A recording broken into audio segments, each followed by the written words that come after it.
اور اس کے ساتھ جو منسلک دریا ہے، یہ دریا میٹھے پانی کے دریا پوری دنیا آپ یقین کریں پوری دنیا کے سب سے بڑے دریا جو ہمارے ملک میں بہتے ہیں میٹھے پانی.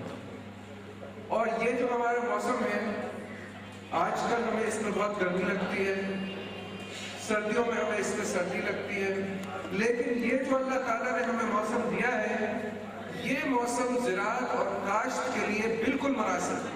اس سے بہتر موسم دنیا میں نہیں ہے زراعت کرنے کے لیے یا کاشت کرنے کے لیے.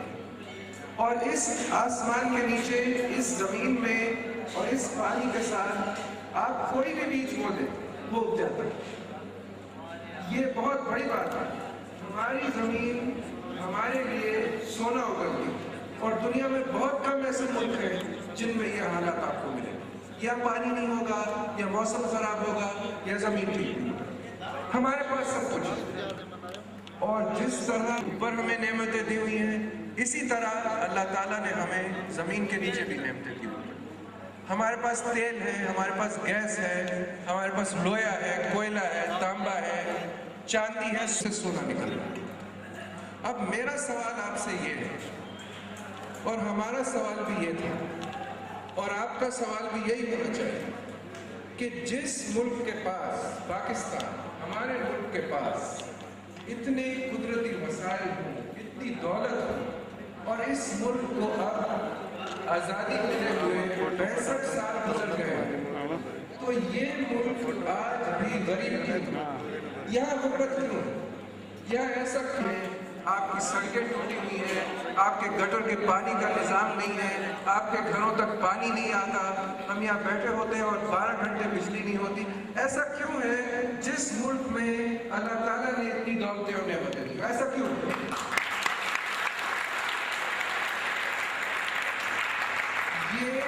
یہ ہمارا سوال تھا. اور کیونکہ ہم ذرا سوچنے والے لوگ ہیں، اللہ تعالیٰ نے ہمیں تعلیم دی ہے، اللہ تعالیٰ نے ہمیں دنیا دکھائی ہے، ہمیں پتہ ہے. میں آپ کو یقین سے کہہ سکتا ہوں کہ دنیا میں ایسے ملک ہیں جو کہ چند سال پہلے وہاں غربت پاکستان سے زیادہ غربت تھی ان ملکوں میں. اور ان ملکوں میں جو ہمارے پاس وسائل ہیں، تیل، گیس، کوئلہ، تانبا، اچھی زمین، اچھا موسم، اچھا پانی، یہ سارے وسائل ان ملکوں میں نہیں تھے.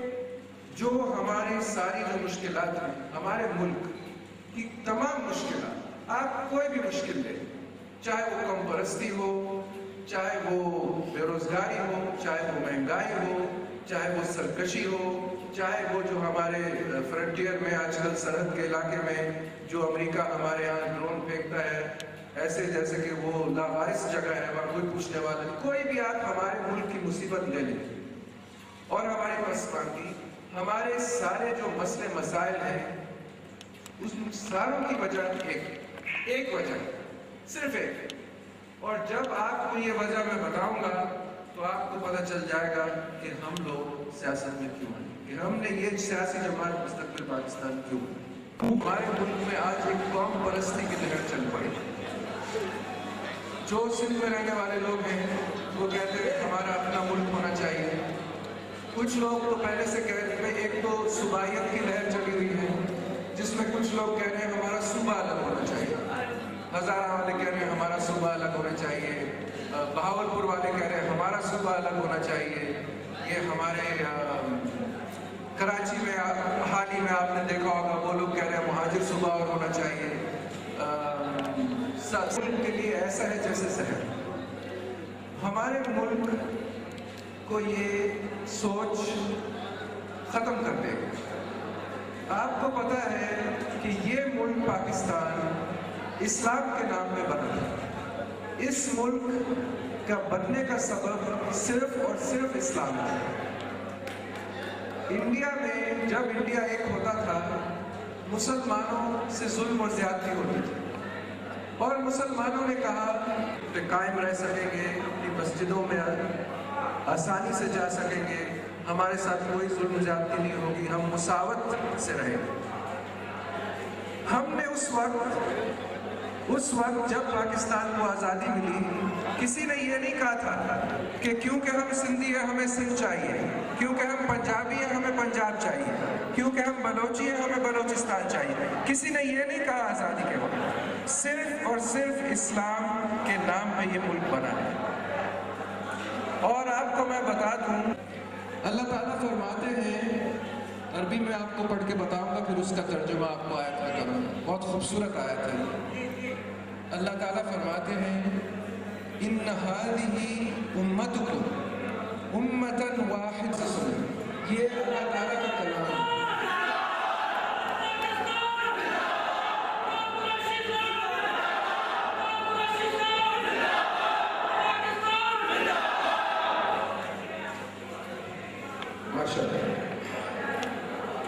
اس آیت کا ترجمہ کچھ ایسا ہے.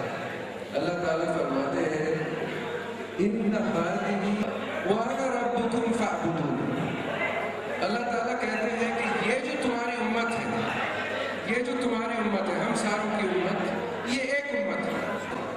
قرآن شریف نے کہا ہے ان هذه امتکم امتا واحدہ. یہ تمہاری امت ایک امت ہے اور میں تمہارا رب ہوں اور میری بات. تو ہم کہاں بھٹک گئے، ہم کہاں بھول کے چل پڑے کہ ہم کہتے ہیں ہمارا سندھی دیش ہو، ہمارا فلانا بلوچستان بن جائے، مہاجر پروونس بن جائے. یہ کیا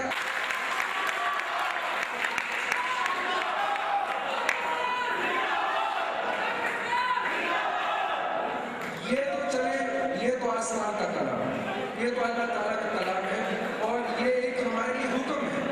اللہ تعالیٰ نے یہ ہمیں حکم دیا ہے کہ تم نے اپنی امت تفریق ہوتی ہے. اللہ تعالیٰ مسلمانوں میں صرف ایک تفریق کرتا ہے اور وہ ان کے تقوی.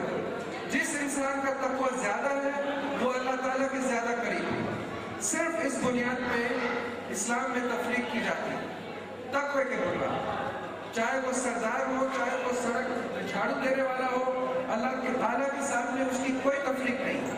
بلکہ ہو سکتا ہے کہ اگر سردار میں آپ کا چاہے وہ سرداروں کا ہو سکتا ہے اگر اس کا تقوی ٹھیک نہیں ہے تو اللہ تعالیٰ کی نظر میں وہ اس سڑک پہ جھاڑو والے سے بھی کم ہو اس کی حیثیت. ہو سکتا ہے جو باہر اسی سڑک پہ جھاڑو لگا رہا ہے اس کا تقوی ایسے ہو کہ وہ سردار ہو اور سردار سے بھی اللہ تعالیٰ کے سامنے زیادہ قیمتی ہو. میں نے آپ کو اللہ تعالیٰ کا کلام پڑھ کے سنایا جس میں حکم واضح ہے، جس میں حکم واضح ہے. یہ نہیں ہو سکتا کہ مسلمانوں میں تفریق ہے. ہم نہ سندھی ہیں، نہ پنجابی ہیں، نہ پٹھان ہیں، نہ بلوچستان ہیں، ہم مسلمان ہیں اور یہ ہمارا گھر ہے اور ہمیں اسے توڑنا نہیں کسی کی مدد. چلے یہ تو اللہ تعالیٰ ملک بنوا دیں، اس میں حکمت نظر آتی ہے ہمیں. میں آپ کو کہتا ہوں اس میں حکمت نہیں ہے، اس میں نقصان ہے. سندھ کے لیے نقصان ہے. چلے لوگ کہتے ہیں ہم اگر الگ ہو گئے تو ہمارے مسئلے مسائل ٹھیک ہو جائیں گے، ہماری جو پانی کی قلت ہے وہ ٹھیک ہو جائے گی. بھائی کیسے ٹھیک ہوگی قلت؟ یہ جو دریا آ رہے ہیں آپ کے پاس یہ تو کسی اور کی زمین سے گزر کے آئیں گے اس وقت. ابھی کم از کم وہ زمین تو آپ ہی کی ہے، پاکستان کی زمین ہے، آپ کی سنی جاتی ہے، آپ کی سمجھی جاتی ہے، لوگ آپ کی باتیں سنتے ہیں وہاں اور آپ ان پہ عمل کرتے ہیں. فرض کریں یہ سندھ الگ ہو جاتا ہے، ایک ملک بن جاتا ہے، پانی کس کے ہاتھ میں آ گیا؟ جو پاکستان کا بقیہ حصہ رہ گیا. وہ جب بھی چاہے وہاں ایک بند لگا دے اور آپ کا پانی سارے ختم ہو گیا. تو یہ لوگ جو آپ سوچیں، چلیں آپ نے سندھ بنا لیا، کیا آپ کے پاس فوج ہے؟ کیا آپ کے پاس ایئر فورس ہے؟ آپ کے ساتھ جن کا فرض کریں کہ ہم تو چلیں جو ملک رہ جائے گا وہ تو مسلمان ملک رہے گا، لیکن آپ کے ساتھ ایک دشمن ملک بیٹھا ہے. فرض کریں کہ اگلا الیکشن آتا ہے اور ہم لوگ جو یہاں بیٹھے ہیں وہی غلطی کرتے ہیں جو ہم پچھلے الیکشنز میں کرتے آئے ہیں اور ہم دوبارہ انہی چوروں اور ڈاکوں اور بدماشوں کو دوبارہ اسمبلی میں بٹھا دیتے ہیں. تو پھر اللہ تعالیٰ ہماری کیوں مدد کرتا؟ جب ہم سے نازل نہیں ہوئے، یہ آپ کے اور میرے ووٹ سے مانگے ہیں، ہم نے ان کو بٹھایا ہے وہاں اور ہمارے پاس ووٹ کی طاقت ہے کہ ہم ان کو نکال پھینکیں وہاں سے. فرض کریں ہم نے یہ طاقت صحیح طرح استعمال نہیں کی، اگلی دفعہ بھی ہم نے واپس لا کے بٹھا دیا، تو پھر ہم اللہ تعالیٰ سے کیوں مدد کی توقع رکھیں؟ جب ہم یہ تکلف نہیں کر رہے کہ ہم اپنے حالات بدلیں. حدیث میں ایک اور جگہ کہا ہے ادعونی استجب لکم. اللہ تعالیٰ کہتے ہیں میرے سے دعا کرو اور میں تمہاری دعا کا جواب ضرور دوں، یقیناً دوں. لیکن جب آپ نے اس جواب کے اسباب ہی پیدا نہیں کیے، جب آپ نے جو طاقت آپ کے پاس اللہ تعالیٰ نے دی تھی ووٹ کی طاقت، جب آپ نے وہ ٹھیک طرح استعمال نہیں کی اپنی حالت بدلنے، یا اللہ ہماری بے روزگاری حل کر، یا اللہ ہمارے یہاں مہنگائی ختم کر، آپ کس منہ سے آپ یہ ہاتھ اٹھاتے ہیں آسمان کی طرف؟ جب جو اللہ تعالیٰ نے آپ کو طاقت دی ہوئی ہے وہی آپ استعمال نہیں کر رہے تو پھر آپ کس بات کا جواب کا انتظار کرتے ہیں؟ اور فرض کریں کہ آپ نے ہمت کی، آپ نے نیت بنائی، آج یہاں بیٹھے بیٹھے آپ نے یہ نیت کر لی کہ آئندہ ہم جو سب لوگ یہاں بیٹھے ہیں ہم صرف اور صرف قابل، نیک، دیانتدار، مخلص، لکھے پڑھے لوگوں کو اپنا ووٹ دیں گے اور کسی چور اور ڈاکو اور بدماش اور لٹیرے، چاہے وہ سردار ہو، چاہے وہ کوئی وڈیرا ہو، چاہے وہ کوئی بڑا جاگیردار ہو، خالق ستاروں کا، چاند، ستاروں، آسمانوں کا، زمین کا خالق ہمیں اس چھوٹی سی قوم کو جو اس پنڈال میں بیٹھی ہوئی ہے ہمیں کہہ رہا ہے کہ میں تمہارا براہ راست مددگار اور معاون بن جاؤں. براہ راست، یہ براہ راست کا لفظ بھی بہت اہم ہے. براہ راست کا مطلب یہ ہے آپ کو صرف نیت باندھنی، آپ کو یہ ضروری نہیں ہے کہ آپ کسی پیر کے پاس جائیں یا کسی مزار پہ چادر چڑھائیں یا کسی کا خالق آپ کا مددگار اور معاون بنے. اور آپ مجھے بتائیں کہ فرض کریں اور یہ اللہ تعالیٰ کا وعدہ ہے، فرض کریں کہ اللہ تعالیٰ ہمارا، آپ کا اور میرا مددگار اور معاون بن جاتا ہے، تو آپ مجھے بتائیں پوری دنیا میں کوئی طاقت ہے جو ہم کو، آپ کو اور مجھ کو اپنے ہدف سے، اپنی مرضی سے جس چیز کو ہم چاہتے ہیں اس سے کوئی روک سکتا؟ پوری دنیا میں کوئی ایسا طاقت نہیں پیدا نہیں کرتا. آپ ساروں کا بہت بہت شکریہ. وآخر دعوانا ان الحمدللہ رب العالمین.